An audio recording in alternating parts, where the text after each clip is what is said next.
আমরা কতদিন আছি সেটা আল্লাহ তাআলা ছাড়া কেউ জানেন না।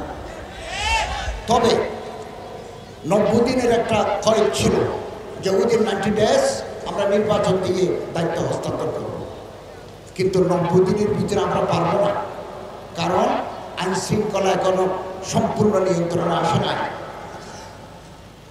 অর্থনীতি ভঙ্গুর অবস্থা। এই জন্য আমাদের সময় নিতে হতে পারে। আমরা সেই আইন একটা অধ্যাদেশের মাধ্যমে পরিবর্তন করেছি। পরবর্তী প্রধানমন্ত্রী ভোটের মাধ্যমে যার ভোট তিনি দিতে পারবেন আগামী দিনে ইনশাআল্লাহ। নির্বাচন কমিশনকে আমরা ঢেলে সাজাবো, পরিবর্তন করব। লেভেল প্লেইং ফিল্ড, সমস্ত রাজনৈতিক দল সমান সুযোগ পাবে। আমরা সেই লেভেল প্লেইং ফিল্ড তৈরি করে দেব। আপনারা জনগণের কাছে যাবেন, জনগণকে বুঝান, আপনি যেটা চান সেটা জনগণকে বুঝান, তারপরে জনগণের ভোট নিয়ে পার্লামেন্টে আসেন। আমরা আপনাদের হাতে দায়িত্ব দিয়ে চলে যাব। আমরা অন্তর্বর্তীকালীন সরকার সব কাজ আমরা করতে পারবো না, বিতর্ক তৈরি হয় এমন কোনো জায়গায় হাত দেব না। এবার আপনারা জনগণের ম্যান্ডেট নিয়ে আসেন, এবার আপনারা সরকার গঠন করেন, আপনারা যা চান তা করতে পারবেন, but you have mandated by the people. You have taken mandate from the people. আপনারা জনগণের কাছ থেকে রাষ্ট্র পরিবর্তন করার দায়িত্ব নিয়েছেন, আপনারা করতে পারেন। আমরা কিন্তু পলিটিক্যালি ইলেক্টেড নই, আমরা একটা অন্তর্বর্তীকালীন সরকার। একটা বিপ্লবের মাধ্যমে ছাত্র জনতার আন্দোলনের ফলশ্রুতিতে এই সরকার আসছে, আমরা দায়িত্ব নিয়েছি।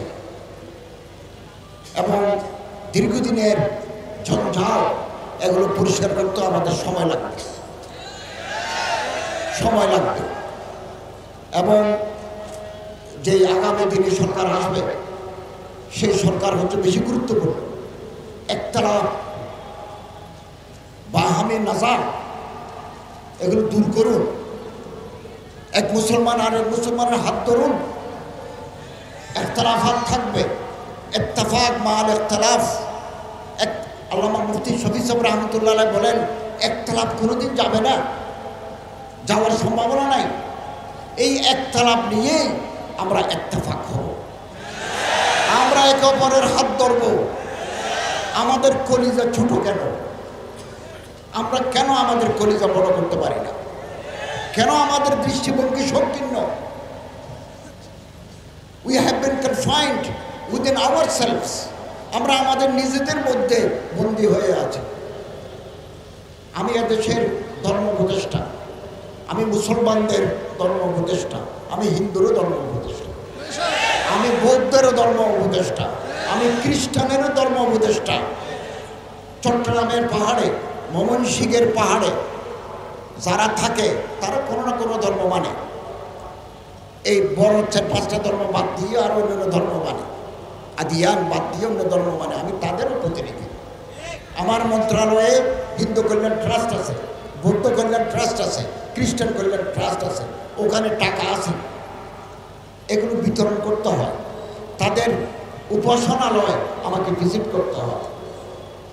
আপনি যদি এটা পছন্দ না করেন, আপনি জনগণের কাছে যাই, আগামী দিনে ভোট চান, রাষ্ট্রের কাঠামো পরিবর্তন করে ফেলেন, আপনি যেটা চান সেটা হবে। আমি যেই দায়িত্বে বসেছি এটা তো ইসলামিক স্টেট নয়, আমার এই দেশটা কি ইসলামী রাষ্ট্র নয়, সেকুলার রাষ্ট্র। সেকুলার রাষ্ট্র, এখানে বিধিবিধান আছে। আমি এর